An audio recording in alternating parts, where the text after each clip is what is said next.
जय हिंद, वंदे मातरम, हर हर महादेव। मैं कृष्णा त्यागी आपके सामने एक बार फिर से लाइव। आज हमारे साथ हमारे छोटे भाई विकास त्यागी जी हैं।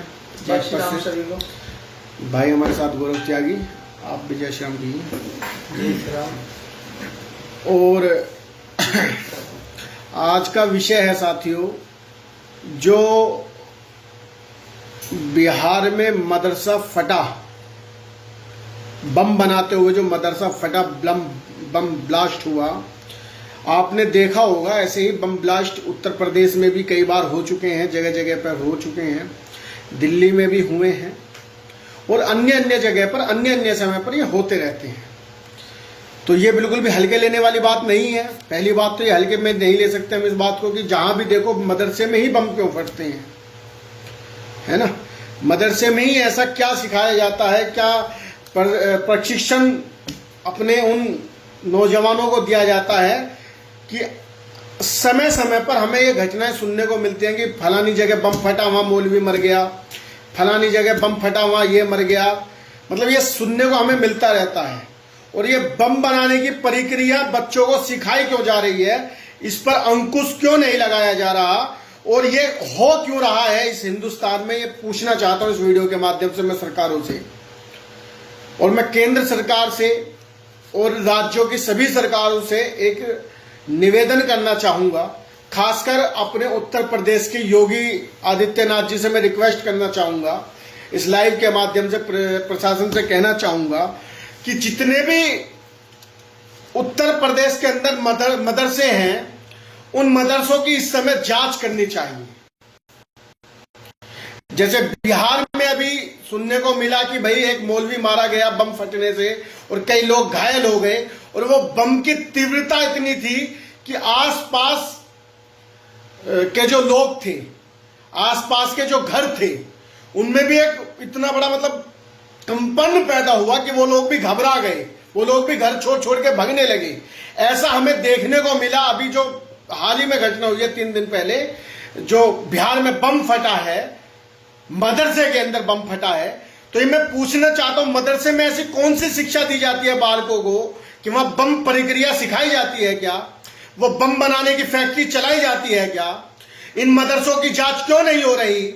लगातार इस तरीके के मामले पूरे हिंदुस्तान से आ रहे हैं, जिसके बावजूद भी अभी तक हिंदुस्तान में कोई भी नेता, कोई भी मीडिया इस चीज को नहीं दिखाना चाहती।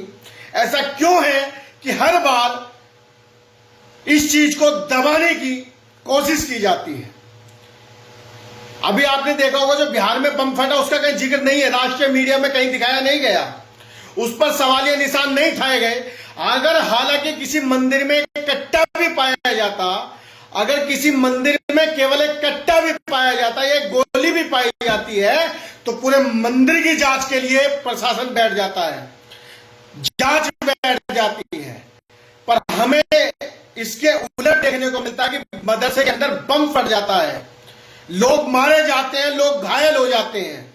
और यहां तक कि केवल यही नहीं कि 2-4 लोग, पूरा का पूरा वो क्षेत्र कंपन से दहल उठता है। उसके बावजूद भी अभी तक किसी मदरसे की जांच के आदेश नहीं बैठते, किसी मौलवी से पूछा नहीं जाता, किसी पर जांच बैठाई नहीं जाती, किसी की गिरफ्तारी नहीं होती। ऐसा क्यों मुझे बार बार देखने को मिलता है? लोग कहते हैं कि हम सुतली बम बनाते हैं। अरे सुतली बम में इतना बड़ा विस्फोट कैसे हो जाता है कि पूरा का पूरा मदरसा उड़ जाए? अरे केवल मदरसा ही नहीं उड़ता, आसपास के जो घर बने होते हैं वो भी उड़ जाए। ऐसा कितना बारूद इकट्ठा कर रखा है इन लोगों ने, और उस बारूद का करना क्या चाहते हैं? क्या पाकिस्तान में बम गिराना चाहते हैं क्या ये लोग? बड़ा बड़ा बम बनाने के लिए बनाया जा रही है वो विधि। वो बच्चों को अब्दुल कलाम बनाने वाली टेक्निक पैदा कर रहे हैं मदरसे के अंदर। वो बनाना क्या चाहते हैं, मैं पूछना चाहता हूं। शेयर करते 128 भाई देखने, शेयर करते चले सभी भाई, जितने भाई हैं सबसे पहले शेयर करते चले मेरे भाई। बिल्कुल विकास सिंह जी, मैं वही घटना बता रहा हूं जो आपने लिखी है। बिहार के बंगा में जो मदरसा फटा है, मैं उसी के बारे में जिक्र कर रहा हूं। और ये जिक्र करना केवल बिहार की बात नहीं है, अभी उससे पहले मेरठ में भी देखा गया है कि मेरठ के अंदर, उत्तर प्रदेश के मेरठ राज्य में भी ऐसी घटना घटी है कि मदरसा फट गया। ऐसा क्यों हो रहा है भाई? बार बार क्यों मदरसे ही फटने हैं? बार बार इन्हीं लोगों का हाथ क्यों देखने को मिलता है? उसके बावजूद भी जांच क्यों नहीं बैठ पाती? मैं पूछना चाहता हूं सरकार से कि किस अनहोनी होने का इंतजार हमारी सरकारें कर रही हैं? क्या ये लोग जगह जगह बम फटवाना चाहते हैं, जैसे अभी दिल्ली दंगों में देखने को मिला कि ये लोगों ने तेजाब इकट्ठा कर रखा था, बम बना रखे, देसी बम बना रखे थे? ऐसे लोगों पर कार्रवाई अभी तक क्यों नहीं होती? और ऐसे लोगों के खिलाफ लोग बोलना क्यों नहीं चाहते? लोग डरते क्यों हैं? राष्ट्रीय मीडिया डरती क्यों है? राष्ट्रीय नेता डरते क्यों हैं? मैं पूछना चाहता हूं अपने नेताओं से भी सवाल क्यों नहीं उठा पाते कि भाई ऐसे लोगों पर जांचें क्यों नहीं बैठ पाती? मेरा हिंदू समाज कहां सोया हुआ है? हिंदू समाज इस बात को सोचता क्यों नहीं कि वो बम बनाने की जो प्रक्रिया बच्चों को सिखाई जाती है, वो बम बनाने के बाद वो बम फटेंगे किन पर? इसका दृष्टिकोण क्या होगा? ये लोग बड़े आराम से सभी काम करके फिर भी शांति दूत बनकर आराम से निकल जाते हैं, और आप लोग बिना कुछ करे भी इस देश में सांप्रदायिक कलह दिए जाते हैं। आप कुछ भी ना करें, आप केवल अब्दुल को अब्दुल कह दें, तब भी आप सांप्रदायिक हो जाते हैं। वो लोग बम भी फाड़ कर चले जाते हैं, अपना मदरसा फाड़ लेते हैं, वो तब भी शांति दूत कहलाते हैं। ऐसा क्यों है? ये दोहरी नीति हमारे समाज में इसलिए है क्योंकि हमारा हिंदू समाज अभी सोया हुआ है, ना तो इस बात को जानने की कोशिश करता है कि ऐसा हो रहा है तो क्यों हो रहा है, जांच क्यों नहीं हो रही, गिरफ्तारियां क्यों नहीं होती, क्यों कोई हमें कोई ऐसा मुख्य लोग पकड़ा जाता? ये पकड़े जाते कौन? मदरसा छाप की जो छोटी छोटी जड़ें होती है ना, उन्हें पकड़ के बैठा लिया जाता है। पर एक भी जांच सही तरीके से बैठ क्यों नहीं पाती? एक भी जांच में एक ऐसा व्यक्ति क्यों नहीं पकड़ा जाता जो जिम्मेदारी तरीके से, मतलब मजबूत आदमी हो, जिसके सहारे पर ये सब चीजें चल रही हो? ऐसा तो है नहीं किसी मौलवी की इतनी औकात है कि अपने आप ही सारी चीजें करने लगे। किसी का हाथ होगा पीछे, किसी का तो सपोर्ट होगी उसके पीछे, पर वो जांच, मुझे तो लगती है कि आज तक जांच हिंदुस्तान के अंदर कहीं समय पर बैठ पाई हो, कोई जांच के अनुसार कार्रवाई हो पाई हो? इस हिंदुस्तान के अंदर अगर एक पानी पीने का जो नाटक करता है, तो संतों की हत्या करने जाता है, बालक उसकी पिटाई पर मातम मच जाता है, और वहीं अगर बम फट जाता है तो सब लोग चुप हो जाते हैं। उसका कारण वो है, इसलिए सबसे बड़ा कारण ये है मेरे साथियों कि वो नेगेटिव सेट करते हैं। आप लोग केवल बैठ रहते हैं, आप लोग शेयर नहीं करते, आप लोग सवाल ही नहीं कर पाते, आप लोग पूछना नहीं चाहते। और ये मैं झूठ नहीं कह रहा, जिसे झूठ लग रही है वो गूगल पर इस बात का सर्च मारिए कि अब तक देश के अंदर कितने मदरसों में बम फट चुका है, खबर आएगी, आप पा जाएंगे पूरे देश में कितने बम फट चुके हैं। ये कहते हैं मैं सुतली बम बना रहा हूं, तुम्हें आवश्यकता क्या है सुतली बम बनाने की? एक तरफ जब आप कहते हो कि दिवाली पर बम मत फोड़ो, दिवाली पर प्रदूषण मत करो, तो तुम्हें बम बनाने की, सुतली बम बनाने की भी आवश्यकता क्या है भाई? जब तुम्हें हिंदू के रीति रिवाजों से, हिंदू की परंपराओं से, हिंदू के संस्कारों से इतनी आपत्ति है, आप हर बार ये नेगेटिव चलाते हैं कि भाई दिवाली पर बम मत फोड़ो, दिवाली पर प्रदूषण मत करो, ये मत करो, वो मत करो, और एक तरफ कहते हो कि हम सुतली बम बना रहे हैं। उस सुतली बम की आवश्यकता क्या है फिर? ये सवाल पूछना चाहिए ना साथियों, ये सवाल पूछा क्यों नहीं जाता कि जब बम बनाना ही, जब तुम्हें लगता है कि बम फटने नहीं चाहिए तो बनाते क्यों फिर तुम उसे? ये मैं आपको बता रहा हूं, ये हमारे लिए ही तैयार किए जा रहे हैं। दिल्ली दंगों में भी देखने को मिला, कितने बम मिले देखने को, कितनी तेजाबों के, मतलब पेट्रोल बम भी मिले हैं देखने को, पेट्रोल बम,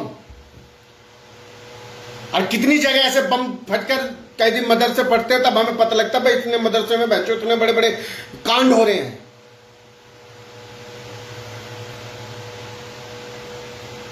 और ध्यान रखिए साथियों, अगर आज आप लोगों ने आवाज नहीं उठाई, अगर आज आप लोगों ने सवाल नहीं पूछे, क्योंकि जब आपके मंदिर पर सवाल उठते हैं ना, कोई एक मासूम बताकर जिसे हत्यारे को भेजा जाता है रैगी करने के लिए, और उसके पिटने पर जब मचाया जाता है ना शोर, तो आपको भी मचाना चाहिए वो शोर, क्योंकि बहरों की समझ में तभी आएगा जब आप उनसे सवाल पूछेंगे। बहरों की समझ में जब ही आएगा जब आप उनके रैपट मारेंगे कान के नीचे और पूछेंगे सवाल। ये ऐसे नहीं बताएंगे ये लोग। वीर सिन्हा कह रहा है कि मदरसे में क्या पढ़ाते, भाई तू जाता होगा मदरसे में, हम तो गए नहीं है। हमारे माँ बाप अच्छी शिक्षा दी है हम लोगों को, हमें मदरसे में पढ़ने की आवश्यकता नहीं है। हमारे यहाँ वेद विद्यालय हैं, हमारे यहाँ स्कूलें हैं अच्छी, हमारे माँ बाप अच्छा कमाते हैं, 2 बच्चे पैदा करते हैं, उन्हें अच्छी परवरिश देते हैं। अब तुम्हारी तरह तो है नहीं कि 10-15 निकाल दिए फिर कोई कुछ कर रहा है, कोई कुछ कर रहा है, एक ही कमरे में सारे रंडी रोना बचा रखा है, वो तो है नहीं ना। साथियों, आप इस पर सवाल पूछिए, आप लोगों को पूछना चाहिए, आप लोगों को सरकार से पूछना चाहिए कि अब तक मदरसों की कितनों की जांच हुई। मैं तो योगी जी से केवल निवेदन कर सकता हूं, क्योंकि मैं उत्तर प्रदेश में रहता हूं। उत्तर प्रदेश में मैं योगी जी से निवेदन करता हूं कि जितने भी उत्तर प्रदेश में मदरसे हैं उनकी जांच होनी चाहिए, और मैं दावे के साथ कह सकता हूं कि उनमें से कम 50% मदरसों में गलत गतिविधि मिलेंगी, गलत गतिविधियों में लिप्त ये मदरसे मिलेंगे। दावे के साथ कह सकता हूं मैं इस बात को, वरना जांच कराइए, जांच के आधार पर सारी चीजें स्पष्ट होंगी। और मैं ही नहीं कह रहा, मेरे साथ जितने तमाम लोग हैं सबका विचार यही होगा, और ये मैं पक्के दावे के साथ कह सकता हूं कि हिंदुस्तान के जितने भी ये लोग हैं, जितने भी ऐसी चीजें बनाई हुई हैं, जितनी भी ऐसी जहां भी ऐसी गलत शिक्षा मिलती हैं, इनमें कुछ नहीं तो केवल आतंकवाद पनपता है। और ऐसे चीजों को देश के अंदर से बैन कर देना चाहिए, बैन के लिए आवाज उठानी चाहिए, और आपको उनसे सवाल पूछने चाहिए, और पूछने चाहिए नहीं, पूछने पड़ेंगे। यदि आपको अपने बच्चों का भविष्य तय करना है तो आपको पूछना पड़ेगा, वरना दिल्ली जैसी घटना कब हो जाएगा, और कब कोई ताहिर हुसैन अपने घर के ऊपर पेट्रोल बम लेकर, गुलेल लेकर, अब ना जाने कैसी कैसी चीजें लेकर बैठा हो आपके ऊपर, अंकित शर्मा जैसा हत्या करने के लिए, टुकड़े टुकड़े करने के लिए। ये ध्यान रखिए।